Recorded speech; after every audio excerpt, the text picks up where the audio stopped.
علی بھائی اگلا سوال کسی بھائی نے کیا کہ اگر نبی صلی اللہ علیہ وآلہ وسلم یہ دعا فرما سکتے ہیں کہ اے اللہ روح قدس کے ذریعے حسان کی مدد فرما، تو ہم لوگ کیوں نہیں کہہ سکتے کہ اے اللہ نبی صلی اللہ علیہ وآلہ وسلم اور مولا علی علیہ السلام کے ذریعے ہماری مدد فرما؟ یہ تو وسیلہ اور وسیلہ شرک کیسے ہو گیا؟ نہیں، وسیلے کو کوئی شرک نہیں کہتا، یہ بالکل جھوٹ ہے۔ وسیلے کو جنہوں نے شرک کیا ہے، سب سے پہلے میں نے اس کو رد کیا ہے۔ 6 وسیلے ہیں جن میں سے 5 تو کتاب و سنت سے ثابت ہیں، ایک کے بارے میں اختلاف ہے اور اس کو بھی ہم نے کوئی شرک نہیں کہا، نہ میں نے تو ایون بدعت بھی نہیں کہا، اور وہ وسیلہ ہے نبی علیہ السلام کا وسیلہ۔ باقی نبی علیہ السلام کے علاوہ اور ہستیوں کے وسیلوں کے بارے میں سخت ہوں، اور مسئلہ 43 میں نے یعنی آج سے تقریباً 6 سال پہلے ریکارڈ کروا دیا، وسیلہ اور توسل کے صحیح احکام و مسائل، وہ پورا ایک مقدمہ ہے۔ میں اب 1.5 گھنٹہ دوبارہ تو نہیں بول سکتا، میں نے سارے دلائل قرآن و سنت سے دیے، کون کون سے وسیلے جائز ہیں اور کس وسیلے کا کوئی ثبوت نہیں ہے۔ اب یہ دیکھیں، آپ مثال ہی غلط دے رہے ہیں۔ یہ اس مثال میں یہ ہے کہ روح قدس کے ذریعے حسان ابن ثابت کی مدد کرا، یہ نبی علیہ السلام نے دعا کی کہ اے اللہ جبرائیل کے ذریعے مدد کر، تو جبرائیل کے ذریعے اللہ کی مدد مانگی ہے، جبرائیل کی مدد نہیں مانگی۔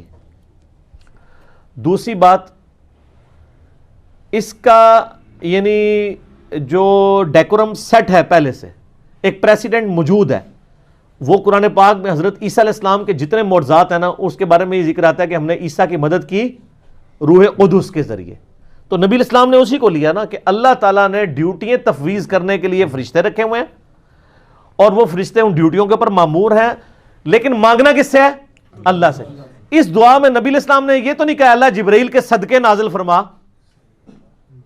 یہ کہا ہے یا اللہ تجھے جبرائیل کا واسطہ میرا یہ کام کر دے، تو سر وسیلہ آپ نے کہاں سے نکال لیا؟ وہ والا وسیلہ آپ بھی یہی دعا کریں کہ جبرائیل علیہ السلام کے ذریعے مدد فرما، بالکل ٹھیک ہے، وہ اللہ نے ان کو ڈیوٹیز کے لیے تفویض کیا ہوا ہے، لیکن جبرائیل کو آپ نے پکارا نہیں ہے، جبرائیل کا وسیلہ پیش نہیں کیا۔ سر ہمیں اردو تو آتی ہے، آپ کو بھی آتی ہے، وہ بات کریں۔ میں اس لیے کہتا ہوں کہ پڑھے لکھے بندے سے آپ کا واسطہ پڑا ہے، خدا کے لیے سوال کرتے وقت اپنے الفاظ کو اگر خود ہی غور کریں نا، آپ کو جواب مل جائے گا۔ اس میں تو یہ بات ہے ہی نہیں ہے کہ اللہ تجھے جبرائیل کا واسطہ۔ اب رہا کہ اگر کوئی یہ کہتا ہے جی میں اس پہ قیاس کر کے یہ کہتا ہوں کہ اے اللہ نبی علیہ السلام اور مولا علی کے ذریعے میری مدد فرما، تو سر اس کے لیے آپ کو ثبوت پیش کرنا پڑے گا، اور ہم اس کو غلط اس لیے سمجھیں گے کہ نبی علیہ السلام کی مبارک زندگی میں غزوہ بدر اور غزوہ احد کے اندر آرمی چیف کون تھے؟ حضرت حمزہ ابن عبد المطلب۔ تو غزوہ خندق کے موقع پر نبی علیہ السلام نے یہ دعا کی اے اللہ حمزہ کے ذریعے میری مدد فرما۔ غزوہ خیبر کے موقع پہ کہا کہ اے اللہ حمزہ کے ذریعے میری مدد فرما، جیسا کہ تو نے بدر و احد میں مدد کی تھی، اس لیے کہ وہ دنیا سے جا چکے تھے، ان پہ موت آ چکی تھی، وہ آخرت کی زندگی میں چلے گئے تھے۔ جبرائیل علیہ السلام کا مسئلہ ڈیفرنٹ ہے، اور وہ قیامت تک اللہ تعالیٰ کی ڈیوٹیز کو کریں گے، بلکہ وہ جو شب قدر کے بارے میں آتا ہے کہ شب قدر میں انا انزلناہ فی لیلۃ القدر، اس صورت کے اندر آتا ہے نا اینڈ پہ جا کے کہ اللہ تعالیٰ کے حکم سے فرشتے اور روح قدس اترتے ہیں اور اللہ تعالیٰ کی طرف سے وہ احکام جو تفویض ہوتے ہیں ان کو ایگزیکیوٹ کرتے ہیں، وہ تو آ رہے ہیں۔ وہاں پہ کسی صحابی کا، کسی نبی کا، کسی بزرگ کا، کسی جن کا ذکر موجود ہے، تو جن کی ڈیوٹیز آپ ان کے ساتھ بات کریں نا، ان کی ڈیوٹیاں آپ پہلے ثابت کریں کہ وہ یہ کرتے ہیں، تو پھر اگلی بات کریں۔ باقی استعانت والا مسئلہ نمبر 3 میرا دیکھ لیں، میں نے اس میں سب کچھ ڈسکس کیا ہے کہ دعا صرف اللہ ہی سے، یہ واسطہ اور وسیلہ ڈسکس ہی نہیں ہو رہا ہے اس کے اندر۔ آپ بھی یہی دعا کریں، ورنہ میں نے پھکی اور علمی اینٹی وینم دے دیا ان کو کہ نبی علیہ السلام کو خیبر کے موقع پر مولا علی کو نہیں بلانا چاہیے تھا، اسی کو بلانا چاہیے تھا جس نے غزوہ بدر اور غزوہ احد جتوائی ہوئی تھی، حمزہ کو وہ نہیں بلایا، اس لیے یہ بھی کہہ سکتے تھے اللہ حمزہ کی روح کے ذریعے مدد فرما۔ وہاں بھی قرآن پاک میں آپ کو سورۃ الانفال میں ملے گا، سورۃ آل عمران کے اندر، کہ نبی علیہ السلام کے ساتھ اللہ نے وعدہ کیا کہ میں فرشتوں کے ذریعے مدد کروں گا، تو فرشتے اللہ کے حکم سے نازل ہوئے نا۔ ہاں ابھی آپ دعا کر سکتے ہیں اللہ فرشتوں کے ذریعے مسلمان جو آرمیز ہیں ان کی کافروں کے مقابلے میں مدد فرما، تو بالکل ٹھیک ہے، لیکن آپ ونس وہ کام کریں گے جو آپ اپنی مرضی سے تو کام کو ہی نہیں سائن کر سکتے نا، اور وسیلہ تو پھر بھی ثابت نہیں ہوگا۔ وسیلہ تب ہوگا جب آپ کہیں، جب نبی علیہ السلام نے یہ کہا کہ اے اللہ تجھے روح قدس کا واسطہ، تجھے جبرائیل کا واسطہ، تجھے میکائیل کا واسطہ، تجھے اسرافیل کا واسطہ، یہ تو کوئی نہیں کہا۔ تو دیکھیں یعنی وہ بات میچ بھی کرنی چاہیے، اپنی طرف سے اپنا لقمہ تو قرآن و سنت کے منہ میں نہ ڈالیں نا۔ اس طریقے سے اگر آپ اینالوجی بنائیں گے تو پھر میں ابھی انجینئرنگ کریں تھوڑی سی مجھے یہ بتائیں کہ اینالوجیز کو اگر مان لیا جائے تو حضرت آدم علیہ السلام کو فرشتوں نے سجدہ کیا ہے. حضرت آدم علیہ السلام کا مرتبہ زیادہ ہے یا نبی صلی اللہ علیہ وآلہ وسلم کا؟ نبی صلی اللہ علیہ وسلم. تو کیا ہم نبی علیہ السلام کو سجدہ کر سکتے ہیں؟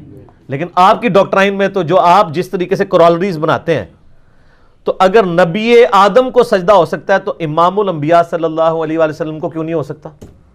تو آپ کہیں گے نہیں یار یہ کوئی ثابت نہیں ہے، الٹا منع کیا گیا ہے. ابو داؤد میں، ترمذی میں حدیث موجود ہے، ابن ماجہ میں بھی، کہ ایک صحابی نے حضور علیہ السلام کو سجدہ کیا. آپ نے فرمایا سر اٹھا، یہ کیا کر رہا ہے؟ تو ان کا یا رسول اللہ میں ہیرا نامی شہر میں گیا تھا، لوگ اپنے سردار کو سجدہ کرتے ہیں. آپ نے فرمایا کہ اگر میں سجدہ جائز سمجھتا تو بیویوں کو کہتا کہ وہ اپنے خامدوں کو سجدہ کریں اس حق کے سبب جو اللہ نے ان کو دیا ہے. اور اس میں یہ بھی الفاظ ہے جب میں فوت ہو جاؤں گا تم میری قبر سے گزرو گے، کیا میری قبر پہ بھی سجدہ کرو گے؟ ان کا نہیں یا رسول اللہ. تو فرمایا پھر مجھے کیوں کر رہے ہو؟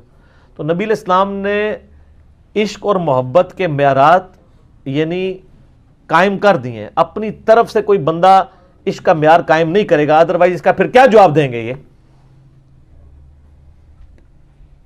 تو دین کے معاملات کو ہم نے دلائل کی بنیاد کے اوپر دیکھنا ہوتا ہے. باقی میرا مسئلہ نمبر 43 ہے، اس میں نے بتایا کہ اللہ تعالیٰ کے اسماء کا وسیلہ آپ پیش کر سکتے ہیں. قرآن پاک میں سورۃ الاعراف میں ہے وَلِلَّهِ الْأَسْمَاءُ الْحُسْنَى فَادْعُوهُ بِهَا، اللہ کے ناموں کے ذریعے اللہ کو پکارو.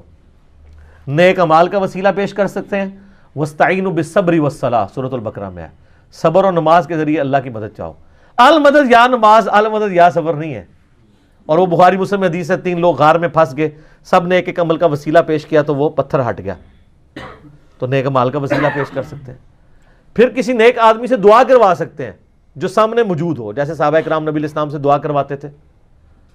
اور نبی علیہ السلام کی وفات کے بعد صحیح بخاری میں 1010 نمبر حدیث ہے 1010 کہ سیدنا عمر نے کہا اللہ جب تک تیرے نبی موجود تھے انا کننا نتوسل الیک بنبینا صلی اللہ علیہ وآلہ وسلم، ہم تیرے نبی کے ذریعے تیری طرف توسل اختیار کرتے تھے. اب ان کے چچا کو لے کے آئے، ان سے دعا کروائی اور بارش ہوگی. تو سامنے موجود ہے اس سے دعا کروائیں. پھر مقام وسیلہ کا ذکر بخاری مسلم میں آتا ہے، جو مقام وسیلہ کی دعا کرے گا اذان کا جواب دینے کے بعد، دروشی پڑھنے کے بعد، میری شفاعت اس کے لیے حلال ہو جائے گی. پھر نبی علیہ السلام کے تبرکات کا وسیلہ جو بخاری مسلم میں آتا ہے کہ صحابہ کرام آپ کا پسینہ لے جاتے تھے، آپ کا لعاب دہن مبارک، وضو کا بچا ہوا پانی چہرے پہ ملتے تھے، وہ جو آج تو اویلیبل اس طرح نہیں ہے. بال مبارک ہی مل سکتے ہیں.